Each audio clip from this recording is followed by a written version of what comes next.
Virtual summits are the most powerful online marketing tool available to grow your list, launch your platform, make more money, and create an impact in the world, even if you're just getting started. If you are ready to take your summit to the next level, then tune into the Virtual Summit podcast with Dr. Mark T. Wade.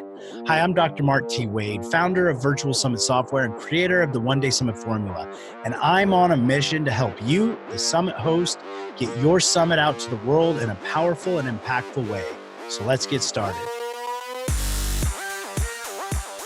Hey, Summit host, Dr. Mark T. Wade here, founder of Virtual Summit Software and your host on the Virtual Summit podcast. I am so excited for today's episode. There's a couple things you got to get ready for. First off, this is an explicit episode, meaning there are a few curse words dropped in here. But if you know anything about our guest today, legendary Tucker Max from Scribe Media, as well as the New York Times bestselling author 4 times over from I Hope They Serve Beer in Hell, you'll understand that Tucker is a bit of a personality, but he is what they call like a savant genius when it comes to books and writing and publishing. And we were fortunate to be able to help him prep for a virtual summit, virtual workshop hybrid that they just did. And we're going to jump into a breakdown of that on this episode. It's going to be super phenomenal. It's going to a lot of great information, especially if you're thinking about even kind of hosting a virtual workshop as well, and or of course a virtual summit. There is such great information in here. So let's jump into it. All right, well, Tucker, I'm really excited to dive into this. This was something I got to see kind of from the beginning through the middle and now here at the end. So I'm excited to be picking your brain and kind of finding out what worked, what didn't, and like what kind of insights we can give to all the listeners. Now, before we kind of jump into the meaty portions of this or the strategies, could you just give a little bit of background on you, your business, and then what was this event that you were actually doing? Right. My name's Tucker Max. I started Scribe Media about 5 years ago. We help people write, publish, and market their books. And we've done a lot of really big people. David Goggins, Can't Hurt Me, we did his book. Tiffany Haddish's book, Last Black Unicorn. Todd Herman, Joey Coleman, like all kinds of big, David Bach, Robin Sharma. We've worked with all of them. There's a ton more. But that's basically what we do. And so then when coronavirus hit, we're a service company. We don't sell courses, right? We don't sell information. There's a lot of reasons why, but I feel like for books at least, not in other fields, but for books, I think it's bullshit to sell that information. I'm a big believer everyone on earth should write a book. And I'm a big believer that the information necessary to do it should be free. Time always costs money, right? But the info should be free. And so we had a plan already to kind of release our process to the public and make the process free. Because we use kind of it's not totally unique, but a lot of what we do, we work with 1,600 authors in 5 years. Most of them are pretty big time, at least in some way, shape or form, or in their field. And so we have a really dialed in process that works really, really well. And so we had a plan to do this, and then coronavirus hit. And so 2 things happened automatically, right? 3 things. Everyone's stuck at home. Everyone our services are expensive and high end. And so everyone, even the ones who can afford them, were like, I'm going to wait 3 months, right? So our time, like our sales went off the cliff and our time went through the roof, right? And so we're like, all right, let's do it now. So we did. Yeah, I love that. And I just got to point out, I'm sitting here like smiling, and it's because in our pre-interview chat, we were just talking about how this background is actually not a virtual background. And I'm sitting there looking at it, I'm like, man, it's like such a perfect virtual background, but this is actually a real library. And it's now my real library where I live. This is in my house. This is where I work, right? Yeah, exactly. I do have lights up, so it looks super nice, but exactly. It's my actual library. But now it makes sense. Everybody, like, you can understand, being Tucker, one of the founders of Scribe there, why he has so many books behind him. So, okay, well, let's jump into this. So essentially, also to clarify here, you run in-person workshops. So this is like higher end. People come in, they spend 2-3 days with you, and they work on writing their book. So you do help them with the writing of the book as well as the publishing of the book, correct? Yeah, okay. We do writing, publishing, and marketing. Yeah, and we have in-person workshops that cost. The whole program's $15, but if you buy just the workshop, it's $5,000. Right. And so we were like, well, let's teach exactly what we teach in the workshop. I mean, it is literal. If you look, some of the slides, even on I went through and kind of changed them all to make them adapted to online. But there's a couple mistakes where I was like, oh, I forgot to change this, and it says like guided author. It talks about like, and so people actually love that because they're like, oh, these are the actual slides you use for your in-person workshop. I'm like, of course they are. What else would they be? And like, oh, we just thought you were full of shit. It's like, no, it's actually what we teach. Virtual Summit's software makes hosting a summit easier than ever. The only software in the world designed specifically for hosting a summit lets you set up a summit in a matter of hours with no tech skill or team needed. You can try out the Virtual Summit's software free at virtualsummits.com. But hurry, this is a limited offer. Well, so I love this. So with the in person, so you've got a lot of experience teaching, really valuable information, helping authors or soon to be authors get this knowledge. And based on this scenario, you were like, okay, let's either pivot or let's add some value, right? So you were thinking it's an add. It's a value add, not a pivot, because our services are going to stay there. And we still did decent sales. We did half of what we thought we were going to do this month before coronavirus, so it's still solid. But like, it's much more like, for us, there was two things. One is the mission of the company is to help. One of the missions is to help everyone on earth write their book, right? And so what we sell is services, but we can both inspire and inform for free, right? So I guess there's actually three. That's number one. Number two is, of course, I'm not a fool. Of course, this is going to get us a ton of attention. It's going to drive a ton of leads. There were actually a bunch of people on the fence about working with us who actually way more than I suspected, who took the course and then signed up the free course with thousands of others, signed up after the course, right? And they realized, all of them told us like, I knew you guys were legit. I knew this, blah, blah, blah, but you never know who's full of it or not. And it's like watching Tucker for 5 days teach this. I can see you guys just are head and shoulders above anyone else. You actually know what you're doing, right?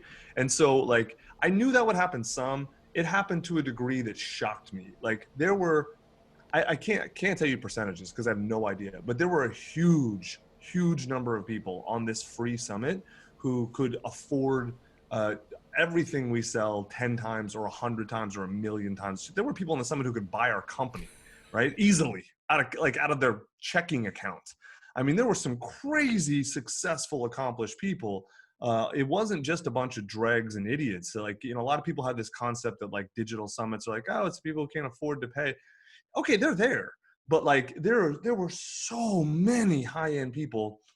I know we've done attributable, at least low six figures of sales in just the week after the live summit. Just that, attributable, right? Like the direct lead comes from Scribe Book School.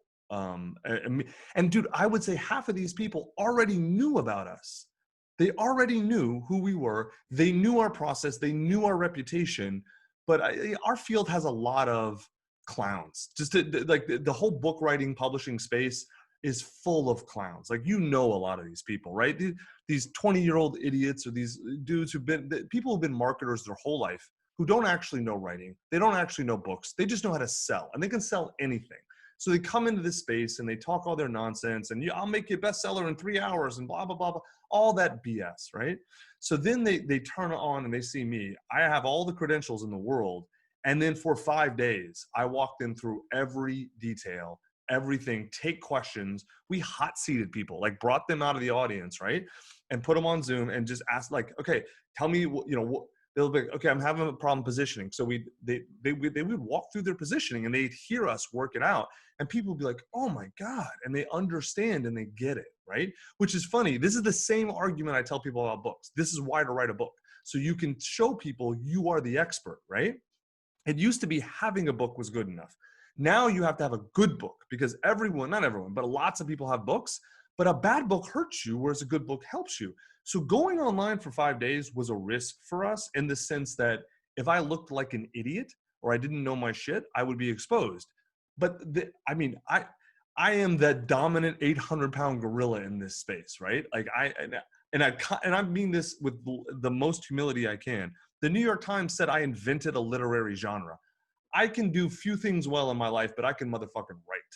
And so like teaching this was like, it actually shocked me how shocked other people were at how good I was at this, and my team too, because I had my team with me. It wasn't just me, right? A lot of people, sometimes 5 days of me is too much. And so we had one of my female editors, Emily, who's like not the female version of me. She's like the antithesis of me. She's the kindest, sweetest, gentlest woman, brilliant, but just has a very different energy. And then this other guy, Hal, who's like kind of the wise old man. And so it was a really good dynamic. They got to see it's not just some lone genius over here with me. I have a team full of fantastic people who in many ways are better than I am at certain aspects of this, right? And so they understood there's a reason this company has done these things. It's not just Tucker. It's not just smoke and mirrors. Like, they have an amazing process and amazing people, right? I think that was the best benefit, is that everyone got to see it live. Like, there was no BS. This is actually one. I'm dying over here. You are hilarious. I love this. But like, let's get into the meat of this a little bit, because what you did it doesn't fall under just the category of a virtual summit. It's also, I would say it's a hybrid in of itself between a virtual summit and a workshop, because this was all live streaming. And I remember when we were chatting before you rocked it, you were like, man, I'd be happy with 1,000 people showing up, right? Yeah. Let's talk. What did it do? 5,000 people at the peak. It was too much, man. It was overwhelming, honestly. So 5,000 people. This is live. It also doubled the YouTube channel, things like that. So let's more than doubled. Our YouTube channel, we had just launched it. Our YouTube channel was 80 people 3 weeks ago.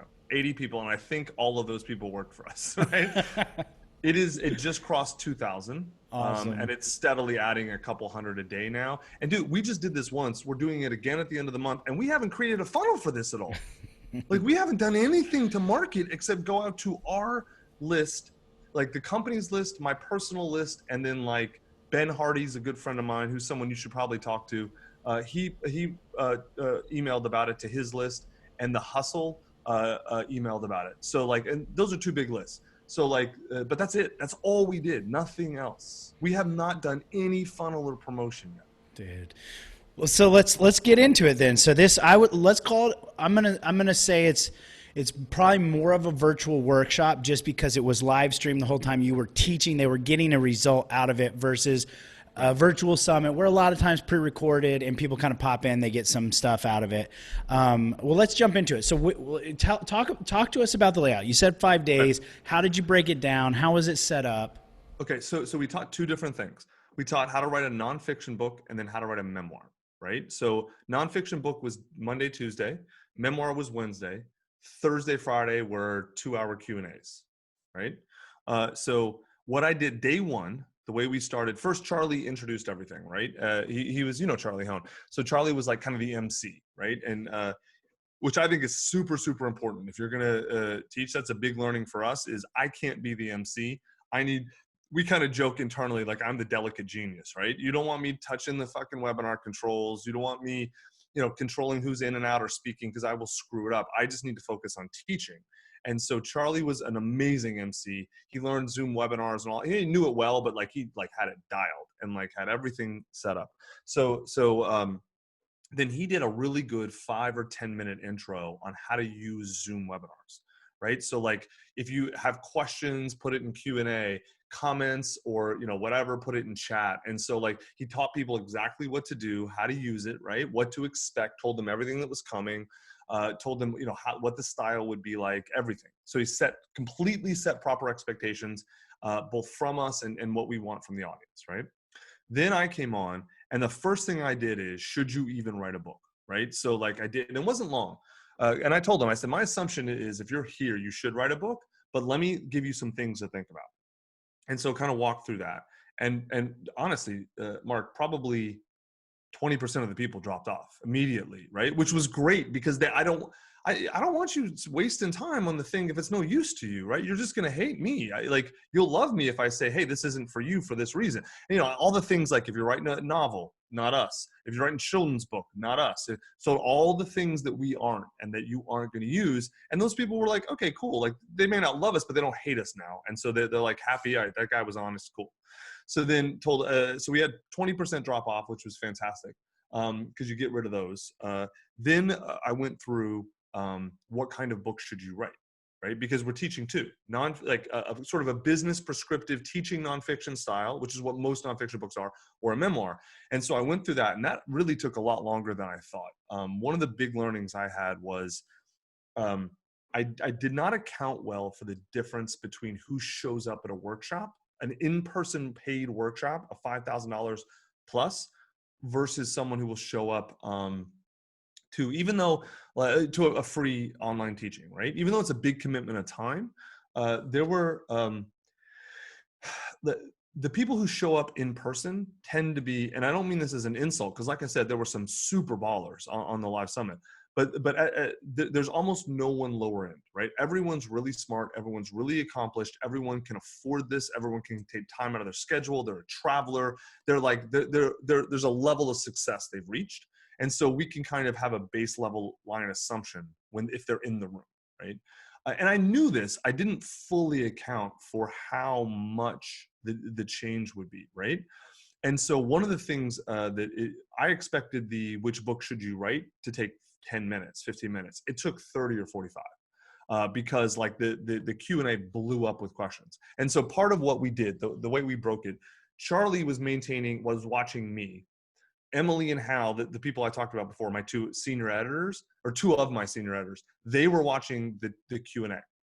And so they were gauging questions. So they essentially acted as a filter for me, right? And so they would interrupt me because they know me really well. They know my spiel. They know the workshop. They know when to interrupt me and they know how to interrupt me. And so, hey, Tucker, we're getting a lot of questions about, reputation book. People don't know what that means. Or people, want to tell their story, but in a business book. How does that fit? And so I had to explain a lot of stuff far more in depth. Now, one of the problems, which is fine, that's okay. I had expected that. One of the problems, though, was that Hal and Emily were too responsive to what I'm going to call, and I mean this with all love and affection, the dumbasses, right? Like, as you well know, on a virtual summit or a workshop, the bottom 10% of people are just dumb, and there's nothing you can do about that, and they're never going to understand what you explained. It doesn't matter what you explained or how well you explained it, right? And so, like, they'll end up taking up more of your time that you could be spending. Exactly. And the smart people, the other 90% of people who basically get it are like, okay, move on, So it's one of those things where we learned quickly, we have to be willing to leave 10% of the people behind, right? Now for us, it's easy because I told everyone, we're recording this will be edited and up for free forever. So if I'm going too fast, if you're missing it, it's okay. You can catch up on your own time, but I need to go at the speed of like the majority, right? And so once we got that dialed in, then the rest was pretty smooth. And so what we did, we gave them template, like the exact template we use with our clients, like the positioning, outline, structuring, outline, all that sort of stuff. We gave them the template. So they got it in the email. And then we also had a girl, Taylor, in the chat. And so, because you just get the same dumbass questions over and over, like poor Taylor, she just had she probably posted the link to the template 150 times or something like that. But that's some people are coming on late, some people, whatever, right? That's not even people being dumb. That's just them being lazy or not doing their homework or whatever. Okay, you just have to account for that. So we had Taylor posting and answering the simple Q&A tech things. And so, and dude, we went all out on this. Like we had the template Google Docs. And so it was a Google Doc thing where it forces a copy. So it goes to your hard drive. And then we had a Microsoft Word and Pages. So like whatever format you need, it was there, right? Like we made it as dead simple as possible. And still, like I said, there's still the 10, 20% who aren't getting it, right? Okay, then they just gonna have to catch up later. So, but then what I would do, here's a big learning too. So we changed this the second day. We had it wrong the first day. So I would tell people where to go on the template. I'd be like, go to section 1, it's blue, it's this, right? Still people would get lost, right? So, and actually this makes sense because like just there's an orientation to it that I was assuming that they didn't have. So what I had to do then was, and a lot of people said, can you just have a picture in the slides of where you are in the template? I'm like, oh, of course, that's dead simple. So that night of day 1, I went through the slides of day 2 and day 3. And every time I told them to work on a section in the template, I would put an actual picture of the Google Doc on the screen as a slide. It's so simple, That solved all of those problems of the where are we in the template problems. Done. Zero. Like even the dumb people got it after that, the bottom 10%, right? So that was a big thing. The other big thing is, and this is all stuff I'm sure you know, is that day one, we didn't have clear timers, right? Like on the screen. Okay, I'd say, all right, I'm gonna give you a few minutes to work on this. And the reality is a lot of people, they even though as we're learning in the world now, certainty is an illusion, but some people still like the illusion of certainty. So like day two, we started putting up the 5-minute timer or whatever it was, 10-minute, 2-minute. We just put a timer up. Okay, you got 2 minutes, right? What that also did is it gave people permission to take breaks, right? So we had breaks built in, but if we tell them it's 5 minutes to write with a timer and they get done in 2, then they know they can run to the bathroom or go yell at their kids or whatever it is they need to do, right? So that was it. We started that day 2, and that really helped solve a bunch of problems is the timers.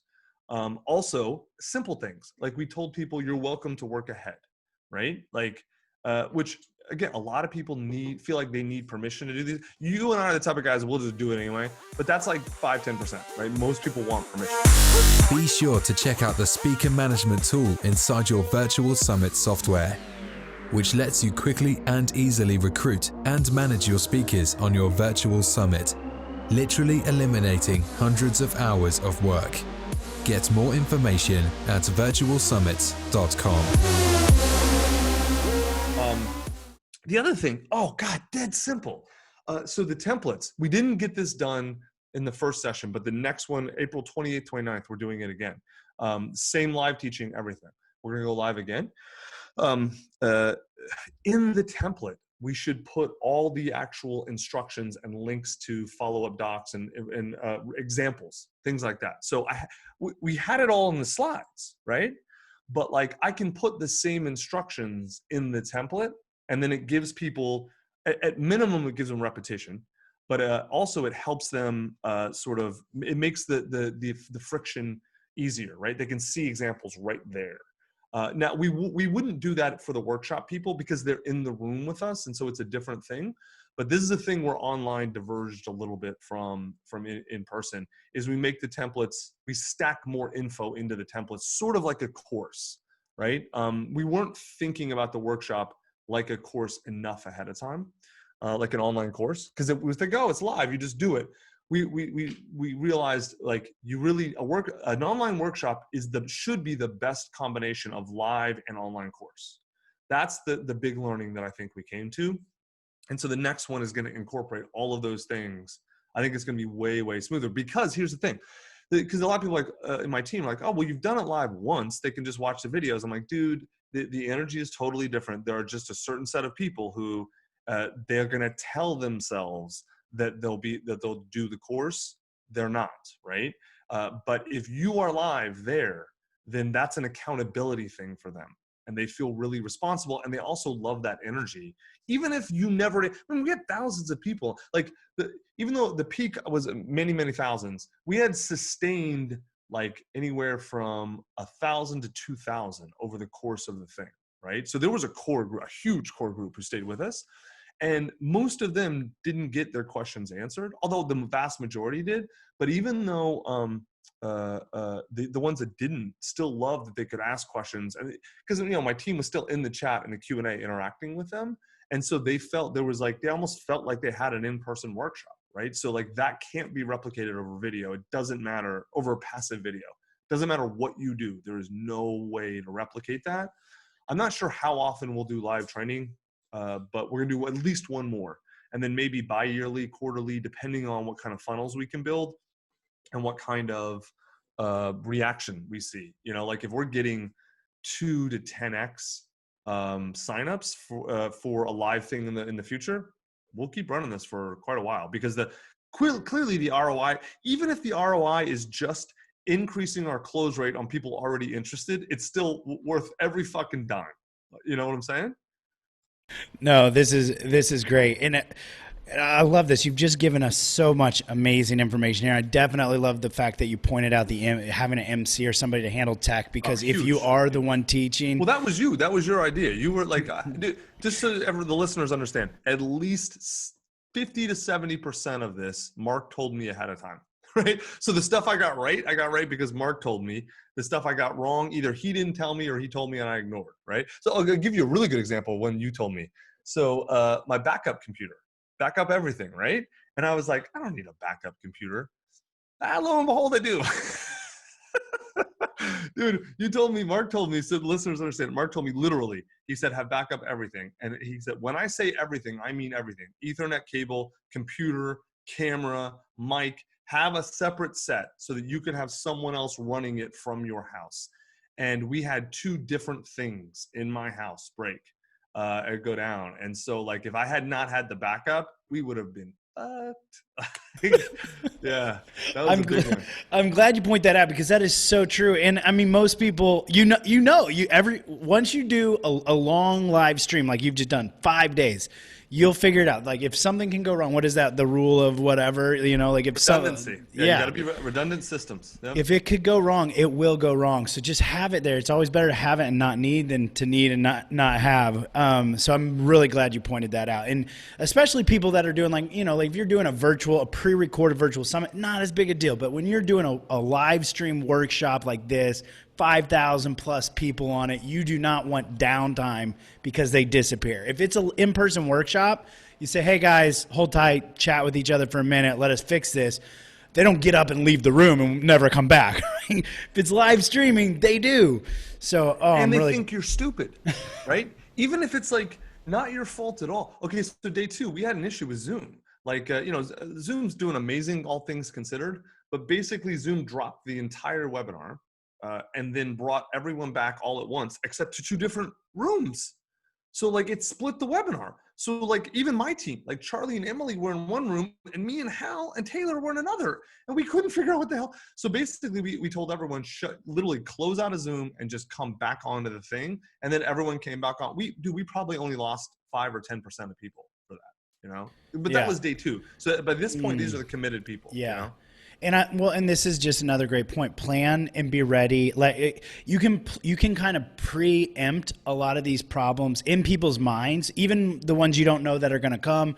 You kind of get a little vulnerable. Hey guys, gals, we're doing something we've never done before. We're being pioneers here.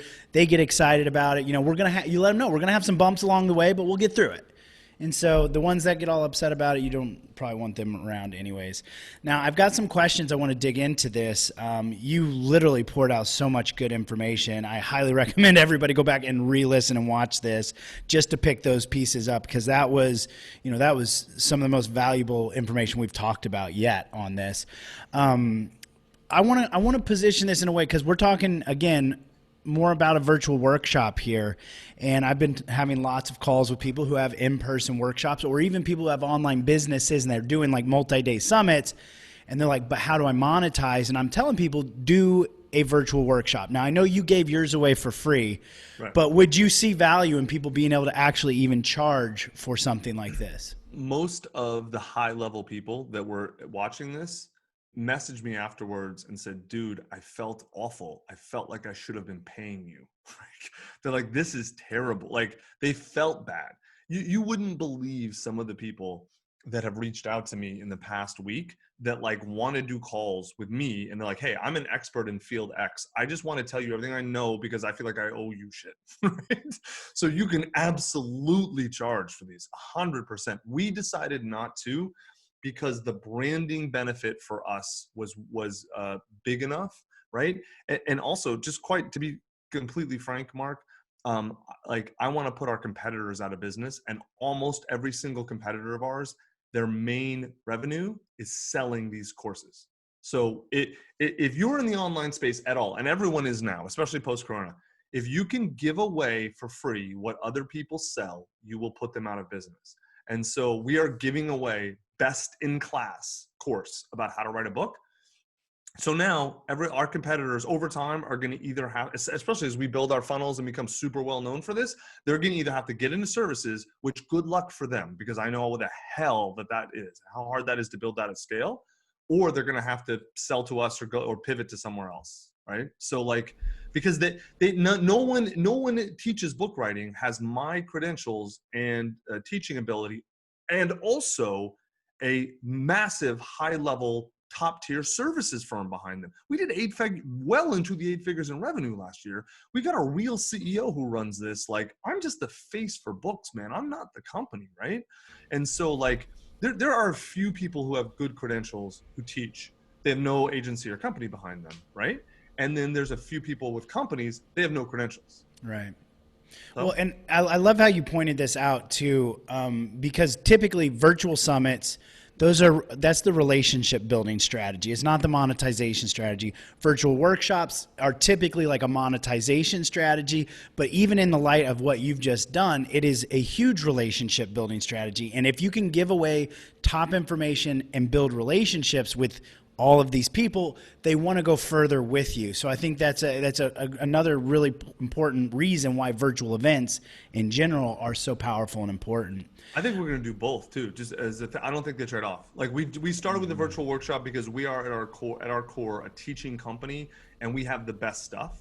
But like you and I have already talked, we're definitely going to do a virtual summit as well, right? Which will be probably what we'll do with the summit. So what I did was the deep guts of writing a book. The summit is going to be, should you write a book? What book should you write? How do you use your book? How to build funnels off your book? How to use your book for doctors? It'll be like half an hour for all the different specialties. People can pop in and out. You know, we'll build a good list off of it, all that kind of stuff. Like that, I think you can have both of them. And then on the summit, we'll promote, hey, you want to write the book? Great. There's a free workshop. Go, you know? Like, and all of that does is build amazing brand credibility for us. And then anyone who's thinking about working with us is like, oh, of course I'm going to go work with Scribe. Like, how could I think about anyone else? You know, we've already seen it, 6 figures in a week in a global pandemic. I think that definitely speaks wonders right there. I have a couple more questions before we wrap this up, Tucker. As far as start times, end times, and breaks, when did you kind of start this workshop? How long did you run it, and where did you put the breaks throughout? Yeah, so I made this for this one because it was long. I made it to suit me and my schedule. And I just told people, you're going to have to, like, what I'm doing is so valuable, you have to accommodate me. And no one complained. Literally, not one person. We started to get the emails this week about people who were like, hey, your next live one, can you do it at a different time? Because I live in Australia. It's like, no, I can't. Like, like it's online. You don't want to start at 3 a.m.? Yeah, I'm not doing it. Sorry. But like, so I started noon Eastern and went to like 4 Eastern, right? Which is, it's Austin. So it's 11 to 3 for me, which is perfect. Cause like, that's the middle of my day. And then I can take the rest of the day off and rest, which is one thing I need to talk about too. Depending on how long you're going to be on camera, not only do you have to build breaks in for people, right? And I'm thinking what we saw, if I had long stretches of teaching, about 40 to 50 minutes is the max. Really 30 minutes is better if it's just teaching. If people are filling stuff out and if it's kind of interactive, then you don't actually need to build lots of big breaks in because they get lots of little breaks. But the key is put the timer on the screen, let them know. And then that way they go back and forth and they do their own thing, but they feel safe being like, okay, I've got 8 minutes. I can go make tea or whatever. And so like, but like we started, Charlie started saying we'll take breaks every 50 minutes. And then we brought it down to about 30 to 40, depending on the teaching. And then timers up. And it's not just breaks for the audience. It's breaks for you. Like you got to go to the bathroom, all those things, get up and walk around, especially if it's long. Like we had 4 and 5 hour stretches, right? So like you got to build in breaks and a couple that are 15 minutes, right? Just because I need to remember right now I've got wired ones on. I switched from wired to wireless, not because wireless was unreliable. Let me tell you why. Because I think it was like day 3 in the Q&A. Like I was so loopy at this point. I went to that's a bathroom right there. I went to the bathroom with the iPads on. And of course everyone's like, I can hear the ping. And Charlie had to mute me and it was like freaking out. So like if you have wireless, take them off before you go tinkle or potty. With the Ever Summit feature inside the Virtual Summit software, you can rerun your summit as if it were live, ongoing forever with one click of a button. This now lets you continue to use your summit forever, bringing in qualified and engaged leads every month into your business. Get more information at virtualsummit.com. Well, and I think probably for you, like especially with a long, like the live stream that long, like you were saying, having wireless allows you to move around, so you're not just sitting in one spot. Yep. What about, like, since we're on that kind of point, on preservation, did you have anything, food, drinks, voice stuff? Like, what did you have there for you? I'm like you. I'm one of those high energy people. I don't really need a lot, you know? So like, I drink sparkling water. So I had a case of that, like by the thing. So I didn't have to go get that. And then I'm kind of lucky, even though I got 3 kids at home, I have a huge house, and so I have a big enough house to have a fucking library. So, and like my mother-in-law is also in town with us. So like, and everyone said, oh, I hate my mother. I love my mother-in-law. She's amazing. So we have me, my wife, and my mother-in-law plus 3 kids, but it's great. And we have space. So total rich privilege going on. But she was able to keep the kids away. And then also, like, we have a family Slack channel. So I could Slack her and be like, Granny, can you bring me like some oranges or whatever, right? And so like I had like an assistant in the house. So if you don't have an assistant, I would recommend thinking ahead of time of the things you need, setting them all up, or just making sure it's real easy for when you have breaks. Like I did have one point where we had a 10-minute break and I went down to make tea. And I was like, just kind of being casual. And then like, I had to run back up because I didn't run back up. I got back up and everyone was on, like Charlie and all my team. And I was like, did I miss it? They're like, no, it was 5 seconds. It was fine. But that's why I got in my head, like I then started using my phone as a timer, like to basically coordinate with the on-screen timer. So if I go somewhere else in the house, I just don't lose track. Cause dude, after 2, 3, 4 days, you get fucking loopy, man. You're so exhausted and tired. You just can't, it takes all your focus is on teaching on the screen. And so you don't focus on yourself and your own stuff, and you can lose track of things, you know? It's so true. I'm glad you mentioned that. So as we wrap this up here, Tucker, what would you say, like, as far as what you're going to do different, any kind of big things that kind of takeaways as you're going to be doing this, insights that you would give to everybody listening in? I'll tell you the other big thing, man, is that we saved all the chat logs, right? The chat and the question logs, which you can do on Zoom. That thing was a fucking gold mine, man. It was amazing. Now, don't get me wrong. Like any gold mine, it's 99% dirt, right? Okay. But the 1%, actually, it's probably more for us. It's probably 2 to 5%. There were questions in there that, like, the way they phrase them or what, I got a much deeper insight into the mind of our customers than I had before. And like everyone who understands copywriting will say, interview your customers and they will give you your marketing, right? There were so many sentences and lines, and not even questions, but comments. Because Charlie was such a good MC. He kept asking people, put in the chat what you like most, put in the chat what you've learned, like over and over. He was hitting people up to go into the chat and comment. And I didn't understand why. Like, I thought it was just an engagement technique at first. Because Charlie's hosted a ton of webinars before, so he got this.